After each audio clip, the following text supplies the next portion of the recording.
Hey friends, welcome back to my channel. Today I'm going to be talking about the importance of anatomy when it comes to creature design.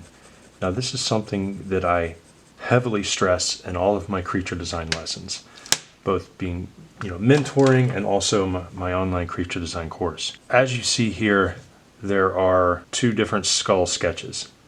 Now this is a creature that it's massive, absolutely massive. So I looked at reference from iguanas, elephants, maybe some birds, and then if you stick around, after I'm done talking about the skull and the structure, I will show you the finished result of what the fleshed out version of the creature looks like. But before that, I need to get into the importance of all of the different bone structures you see here. So when it comes to creature design, especially if it's multi-eyeballed, you have to study the skulls when it comes to the eye sockets and making sure that there's enough space in between each socket so that the eyeball, the organ, can actually comfortably sit in there. The bottom here is called the ugal, and the back of the eye socket, you have the postorbital, and then up top here you have the frontal, prefrontal, and then right in the front here is the lacrimal. So all of those different spots for the eyeball, you have to give a space in between for the next eye. And this, yeah, you could probably consider it a cheek, but it's not really a cheek. Back here, it's the squamosal. The same thing can be said right here. So you have the ugal running across the front. This is the ugal, this is the ugal. Now a lot of times you'll have a mistake made where artists will draw an eyeball and then they'll just draw an eyeball right up next to that one. It is fun, yes, I've done this tons of times, especially if you're doing like a spider-like creature. In your mind, in my mind, in our minds as artists, we don't really care about what the eye socket looks like. However, coming from a concept artist's background and knowing what happens behind the scenes, especially in visual effects and animation and sculpting, somebody's got to sculpt that. And if they can't get those parts to move correctly, then you're going to have to redesign it. So anybody could just draw a bunch of circles together and put eyeballs together and say, hey, that's an alien head. Yes, but what does the bone structure look like in between each eyeball? All right, because you can't just plop that down on a creature face and go, okay, I'm done. You have to give it function and you have to give it a way to be believable. The biggest thing that I stress is knowing what the skull looks like underneath.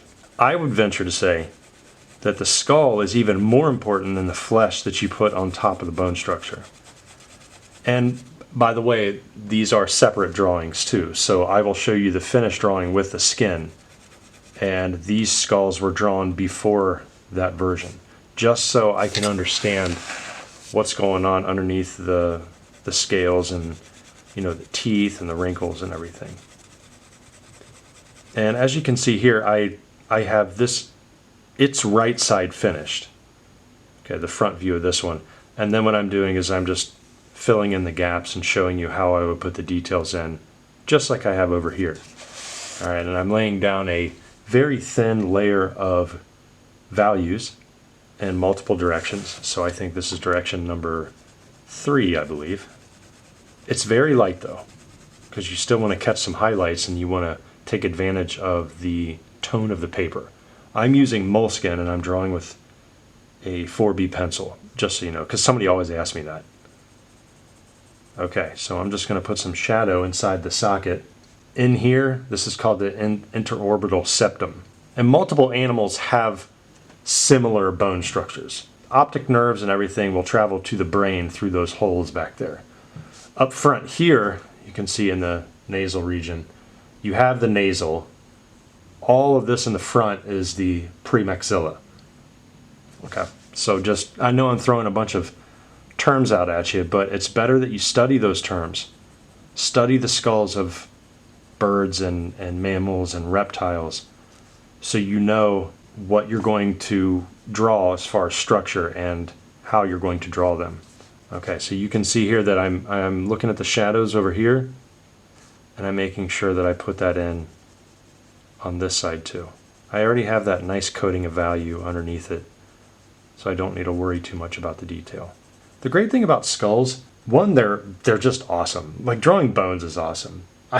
They're probably even more awesome than creatures with skin on them because they're so creepy, and yet there's just this awesome fascination with how things are built underneath, the infrastructure.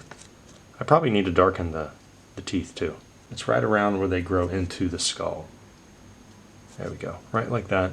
Okay, and then this part over here, this is all the Ugle. There we go, putting some shadows in, like this. Also, drawing bones helps you with your overall anatomy and knowing where the muscles go to. Because studying muscles, while it's different because, you know, muscles, it's a tissue and it's not a bone, they have to attach to the bone. Everything starts with the skulls and the vertebrae and all that.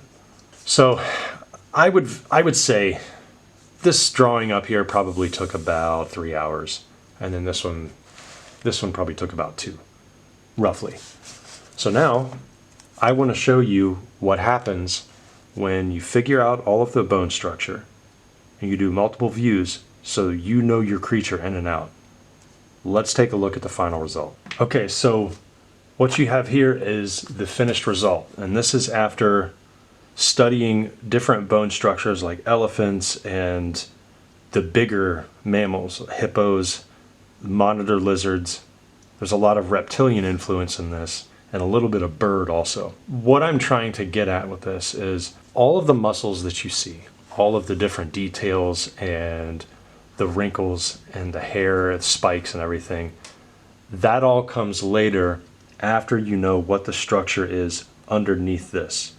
Okay, so if you look in the upper left-hand corner of the screen, you will see the bone structure and the skull and all of the different spacings that I was showing you with the skull and also the eye sockets and everything.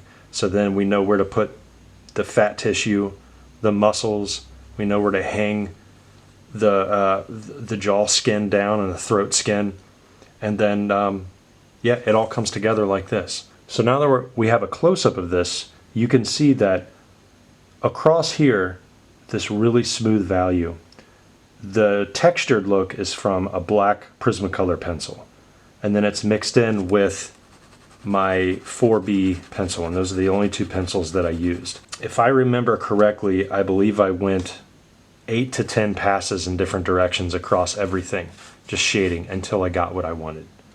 But you can see that all of the protruding shapes, all of the spikes coming out, knowing where these ridges go on the head, that was all determined by doing the skull sketches first. For you creature designers out there that can't figure out why your anatomy is off, it's because you're making up too much of it. You need to study what is out there in the real world, even if you have to manipulate some of the shapes that exist already. That's okay, that's part of creature design. Not everything about your creatures is going to be 100% made up. It's just not. Okay, we have to base it in reality. We have to have some form of frame of reference so that we can resonate with it as the viewer and it becomes a more successful design altogether. I hope this lesson helped. This was more of a lecture than anything, but if you want more lessons on me physically shading these drawings, please check out my previous videos and my creature design playlist, as well as my drawing playlist too. Alright guys, thanks for tuning in to this one, and there is a drawing coming up where I'm going to be spending about 5 or 6 hours on it, and I'm not going to edit any of that out, so that's going to be a fun one. I've had too many people request they want to see me do a 5 to 6 hour drawing. I'm like, okay, I'm going to record it, and it's going to be 5 to 6 hours long. That's going to be a big memory card. I need to go get one. But anyway, thanks everyone. Peace.